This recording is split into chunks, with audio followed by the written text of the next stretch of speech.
Olá pessoal, na aula de hoje sobre HTTP e REST nós vamos falar de alterações. Então a gente vai aprender hoje a como fazer as nossas telas que alteram um top, né, com os seus itens como um todo. Então aqui vendo a nossa aplicação, né, quando a gente acessa um top específico, né, a gente tem um link aqui alterar. Esse link alterar, ele vai vir preenchido com os dados de um top específico, que vem aqui na query string, né, montado já na tela anterior. Então eu tenho aqui via query string qual é o identificador do top que eu estou me referenciando. A minha aplicação vai fazer um fetch logo no início para trazer os dados desse top, né? Então é um get mesmo nesse top que tem esse ID. Vai preencher os campos com os dados que vieram do fetch e vai permitir que ele salve da mesma maneira que na inclusão, porém, né, tem que avisar o servidor de que não é uma inclusão, que é uma alteração, porque o procedimento de back-end ele é diferente. Tá? Então a primeira coisa que ele tem que fazer aqui é garantir nesse fetch, né, que o top que foi selecionado aqui ele existe, né? Ok? Então se tiver alguma coisa errada aqui, ele não vai poder alterar. Mas se tiver tudo certo aqui na alteração, ele vai fazer o fetch, preencher os campos e permitir que o usuário altere, né? Então, se não tiver título ou não tiver algum dos itens, aí ele não deixa salvar, né? Percebam que essa validação está ocorrendo nessa tela toda no back-end.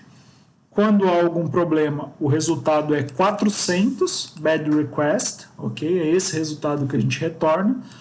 O método é um put, ok? Então, put é o método que vai ser usado para enviar esses dados quando você quiser alterar um registro por inteiro, tá? No REST existe uma diferença de conceito, quando eu altero um registro inteiro ou quando eu conserto parte de um registro que está com problema, tá? Quando você vai alterar todos os dados do registro, né, como se você estivesse excluindo o anterior e criando um novo com o mesmo identificador, a gente usa o verbo put, né, o método put, que pode nos retornar, por exemplo, um 400 bad request, caso esse registro tenha algum problema. Né? No caso aqui foram enviados esses dados, por exemplo, com o título vazio, e na resposta veio uma mensagem, título não informado, que é justamente a mensagem que vem aqui. Tá? E ele não alterou. Tá? Se a gente vier aqui na página inicial, pedir para ele recarregar, você vai perceber que ela continua aqui sem alteração. Tá? Se essa alteração for feita com sucesso, aí você vai ver que o resultado é um 200, tá? Ainda do verbo put, mas é um 200, e na resposta você recebe o registro como um todo atualizado. Tá? Ok? Esse é o procedimento do put. Vamos ver como é que fica aqui a nossa aplicação. Então, no HTML a gente não tem novidade nenhuma. Tá? O formulário ele é exatamente o mesmo formulário da inclusão, tá? Copiado e colado, mesmo ícone de mensagem, mesmo div de mensagem, e um link de voltar, que até tem visualizar.html, mas ele sozinho não faz nada. Né? Nós vamos ter que ajustar isso aqui depois para receber o link de quem ele está visualizando. Né? Isso aqui é só uma referência para a gente lembrar. No JavaScript, eu tenho uma referência a div de mensagem, tenho todos os nossos métodos e um evento do DOM-Content-Loaded chamando iniciar quando a marcação está carregada. Assim que a marcação está carregada, eu faço, assim como no gravar, uma referência ao submit para chamar essa função aqui salvar, né, no início do form, e vou fazer o procedimento de carregar o meu formulário. Então eu pego o ID aqui da minha query string, tá?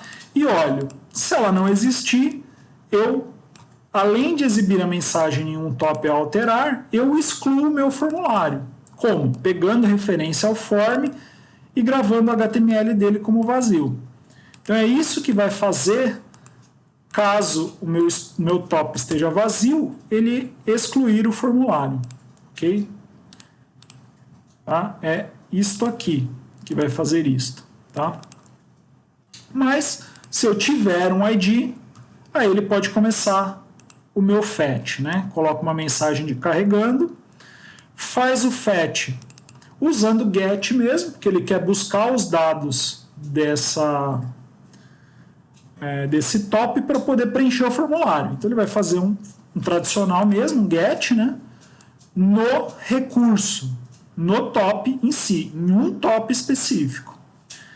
Se ele tiver um resultado 200, né, da família 200, é um sucesso, pega o JSON e preenche o formulário. Tá? Ok? E pode limpar a mensagem. A gente já vai ver como é que é esse preenche formulário. Se ele não recebeu um ok, né, o que ele faz? Exclui o form e dá a mensagem de erro. Aí, uma mensagem um pouquinho diferente. Né? Então, por exemplo, se eu tiver um cara diferente aqui, ele vai dar uma mensagem de erro dizendo que esse cara diferente não foi possível de carregar. Nesse caso aqui, também é um 404. Né? Também é um cara da família 400, mas é um not found, ok? Do nosso get. Nosso get teve um not found, ok? Certo? E o nosso preenche top, o que ele faz? Né? Vamos olhar lá. Ele recebe o resultado que veio do back-end e preenche o nosso formulário, pegando cada um dos itens do form e preenchendo com o que veio do nosso back-end. Tá? E aí ele também pega o ID lá do nosso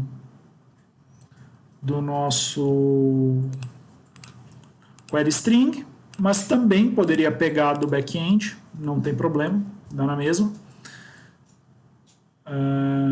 para montar o nosso URL aqui para visualização. Tá? Talvez seja até mais certo aqui a gente pegar do back-end, né? Vamos usar aqui um top.id, já que ele já foi no back-end, eu não preciso mais disso aqui. Cada vez que a gente olha o nosso programa, a gente acaba refatorando e fazendo alguma coisa de uma maneira mais correta. Né? Então, atualizei aqui e agora o nosso voltar está buscando do back-end aqui, ficou melhor, né? Sem precisar pegar da query string. Ok? E ajustou aqui, colocou o ID no botão voltar e tá tudo certo. Maravilha. Então isso aqui é o nosso front-end, com exceção do botão salvar. Tá? No botão salvar, como é que funciona? Se esse cara aqui estiver vazio, então ele vai receber um 400 e eu vou mostrar a mensagem aqui. Tá?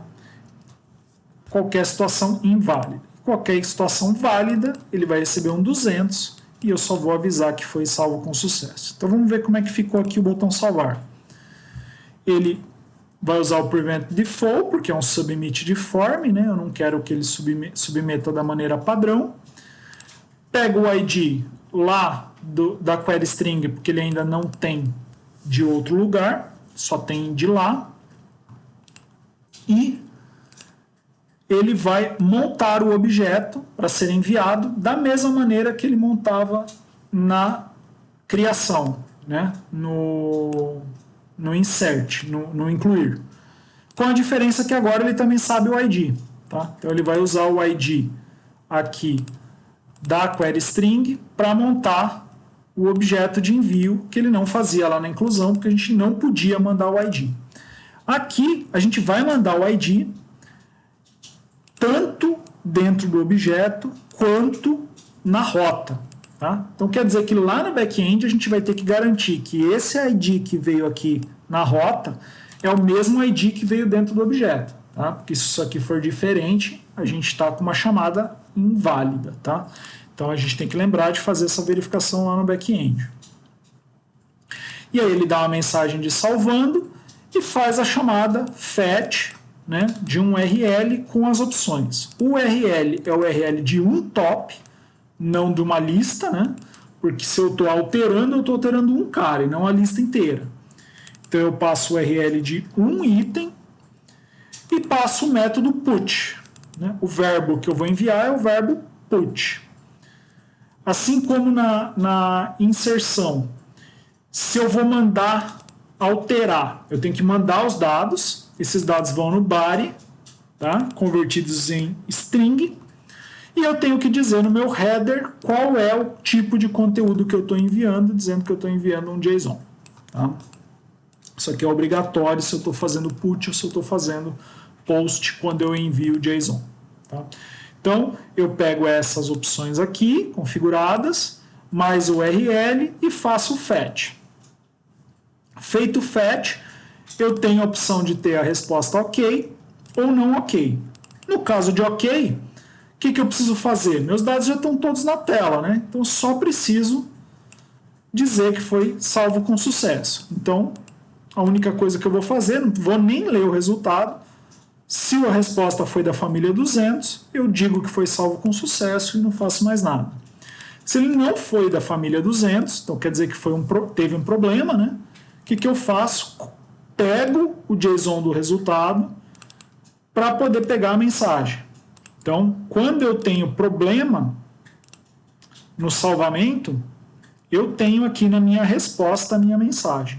Se eu não tive problema no salvamento, na minha resposta vem o objeto completo, que eu não preciso dele. Se eu precisasse, eu pegaria.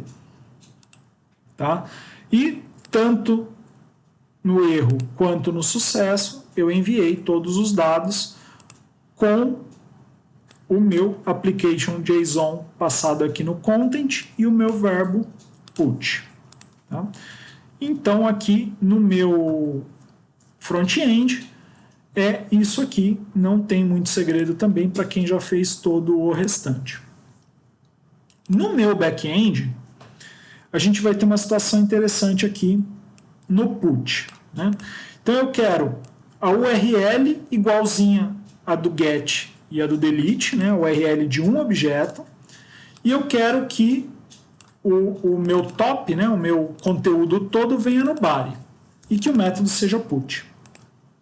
Então eu vou usar HTTP put, porque eu quero usar o método put. Né?